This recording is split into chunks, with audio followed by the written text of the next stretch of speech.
2019 parliament ఎన్నికలు జరుగుతున్న ఈ సందర్భంగా టిఆర్ఎస్ పార్టీకి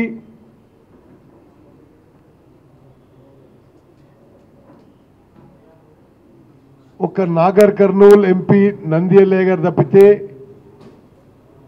తతిమ ఎంపీలు అందరూ కూడా 12 మంది వాళ్ళ పార్టీ తరఫున గెలవడం, మరో 3 ఎంపీలని వాళ్ళు ప్రలోభపెట్టి పార్టీలో ఇతర పార్టీలో చేర్చుకోవడం, బీజేపీకి చెందిన దత్తాత్రేయ గారు, ఎంఐఎం చెందిన ఓవైసీ గారు టిఆర్ఎస్ పార్టీకి అనుబంధంగానే మిత్రపక్షంగానే ఉండడం, 5 ఏళ్ల పాటు 15-16 ఎంపీలున్న టిఆర్ఎస్ పార్టీ, ముఖ్యమంత్రి ఉన్న కేసీఆర్ తెలంగాణ రాష్ట్రానికి కేంద్రం నుంచి సాధించింది శూన్యం.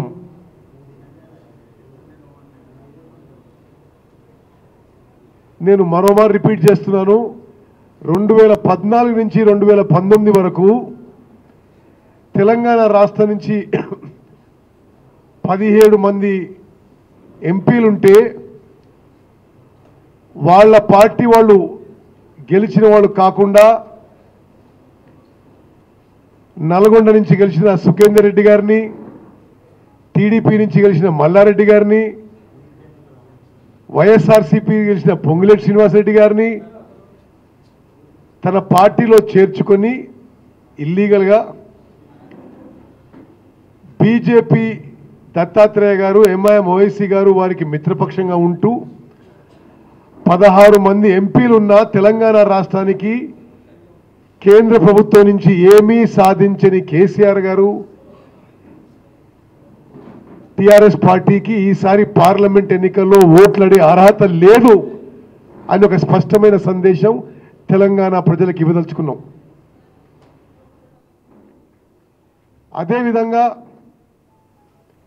కేంద్రంలో ఉన్న బీజేపీకి మిత్రపక్షంగా ఉన్న టిఆర్ఎస్ పార్టీ ఈరోజు ఏదో ఎన్నికలు వచ్చినాయని చెప్పి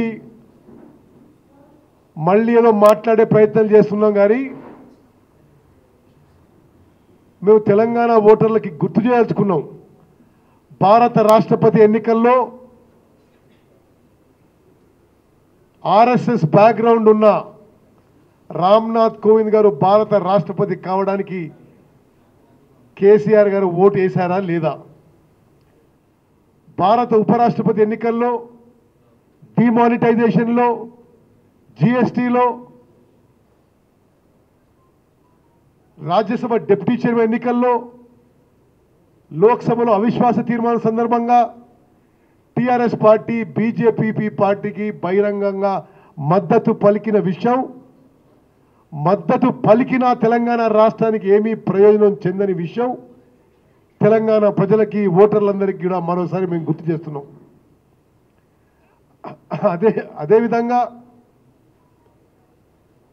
మిత్రపక్షంగా ఉన్న బీజేపీ నుంచి తెలంగాణ బిల్లులో చట్టబద్ధత ఉన్న కాజీపేట్ రైల్వే కోచ్ ఫ్యాక్టరీ అసలు దాన్ని ఊసే లేదు.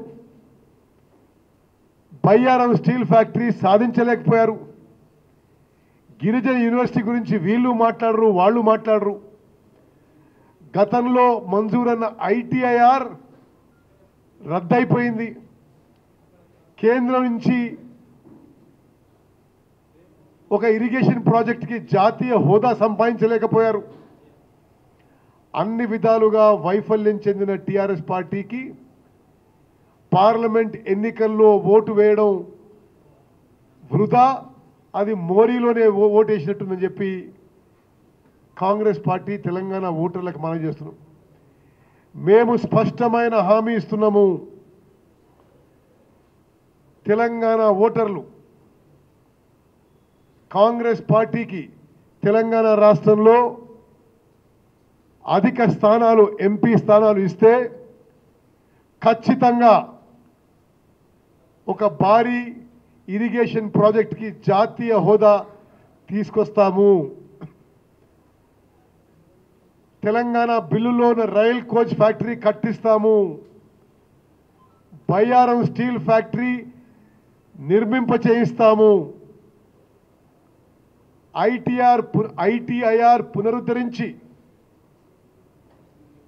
కేసీఆర్ మాటల్లోనే మొదటి సంవత్సరం గవర్నర్ అడ్రస్లో చెప్పినట్టుగా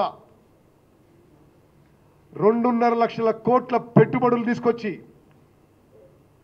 సుమారు 50 లక్షల యువతకు డైరెక్ట్ ఇండైరెక్ట్ ఎంప్లాయ్మెంట్ క్రియేట్ చేస్తామని చెప్పి స్పష్టమైన హామీ ఇస్తున్నాము.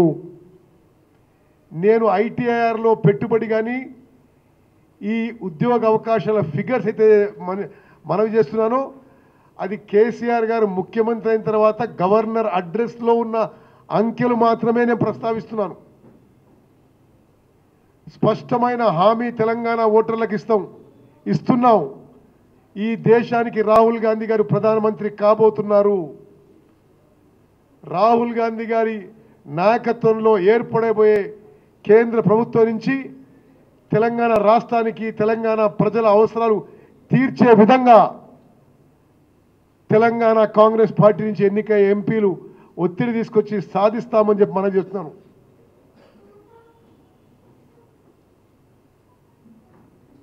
నైన్త్ షెడ్యూల్లో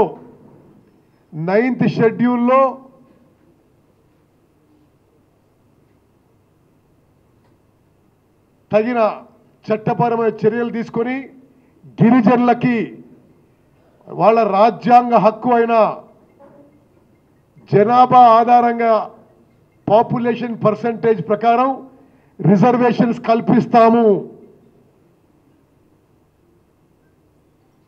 ఈ స్పష్టమైన హామీలతో మేము తెలంగాణ ఓటర్లని కాంగ్రెస్ పార్టీకి పార్లమెంట్ ఎన్నికల్లో ఓటు వేయాల్సిందిగా విజ్ఞప్తి చేస్తున్నాము. 5 ఏళ్ల పాటు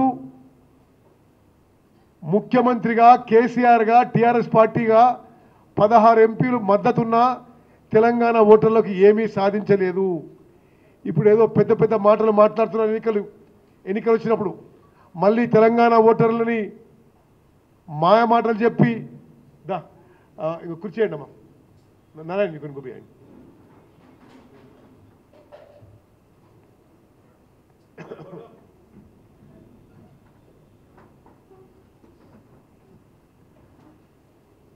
చాలా స్పష్టంగా నేను మనవి చేస్తున్నాను. పార్లమెంట్ ఎన్నికల్లో టీఆర్ఎస్ పార్టీకి ఓటు వేయడం ఓటు వృధా అవుతుంది. ఓటు మోరీలో వేసినట్టే. ఈ 5 ఏళ్ల ట్రాక్ రికార్డు ఉంది. 2014 నుంచి 2019 వరకు 16 ఎంపీలు వాళ్ళ పార్టీ వాళ్ళు కానీ మద్దతున్నా టీఆర్ఎస్ పార్టీ ముఖ్యమంత్రిగా కేసీఆర్ ఏమీ సాధించలేకపోయారు. ఇప్పుడు స్మాల్ బ్రేక్ తీసుకుందాం.